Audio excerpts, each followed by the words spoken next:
April, dozens of residents and staff at the resort at the Texas City Nursing Home tested positive for COVID-19. The senior center's medical director, Dr. Robin Armstrong, knew time was not on his side. He had to act fast. So in addition to sheltering in place, Dr. Armstrong began treating residents with hydroxychloroquine.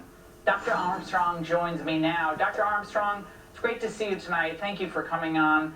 What was the outcome of treating the residents with hydroxychloroquine?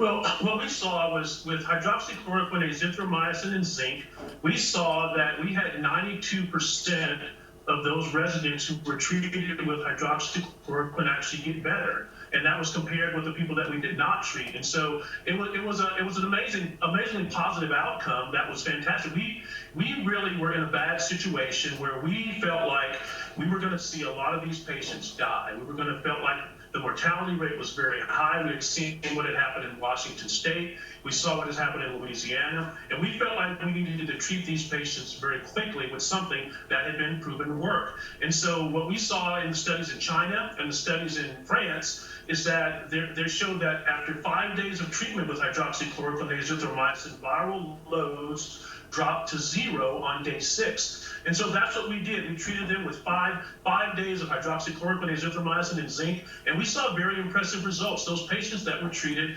actually have recovered well and are doing well today. Well, Dr. Armstrong, this is what a cardiologist on CNN said last night about the impact of hydroxychloroquine use on the heart. We have no evidence that it really makes any positive impact in a COVID-19 patient.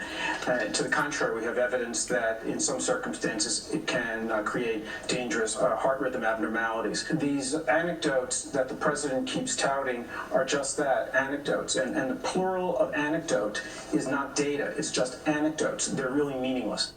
Okay, Dr. Armstrong, Professor Rao found no cardiac toxicity that he could find in 1,000 patients. The Chinese didn't find any. Did you see any cardiac issues in your patients?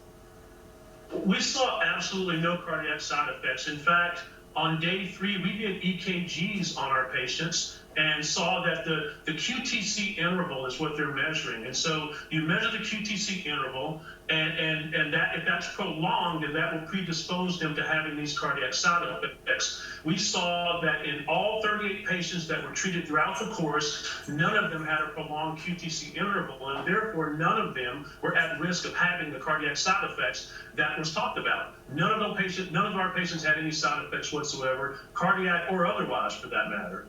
So, Dr. Armstrong, what I'm hearing from treating physicians here in Washington, D.C., Northern Virginia, Maryland, they're concerned that they are no longer free to prescribe hydroxychloroquine given the FDA's warnings that are not technically prohibiting them, but the warnings are such that hospital organizations, big hospitals like Johns Hopkins, are taking it out of its standard of care protocol, which in the words of one doctor today, I just got off the phone with him before the show, he said people are going to die because they're not going to get hydroxy. They're going to wait till they get to the hospital, then it's going to be perhaps too late.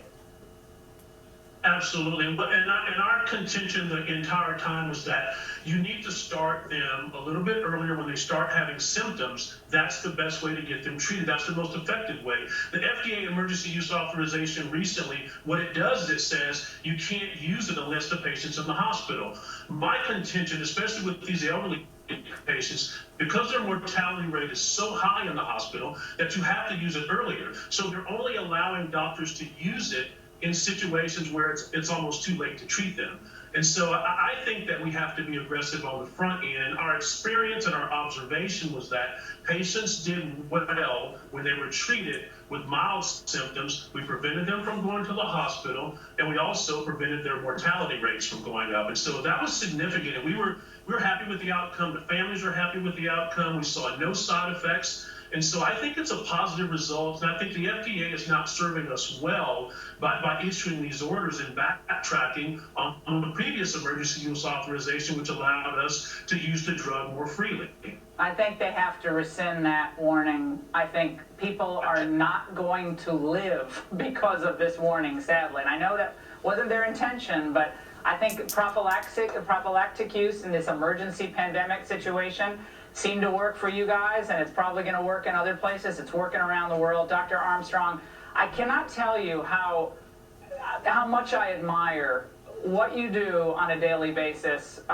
So many of us have parents or had parents who were in senior facilities, and the nurses and doctors, they do really hard work. And you made a courageous call, and I really, really appreciate it. Thank you for sharing your story tonight. Thanks for having us on. Thank you, Laura. All right. And from protectors of the people to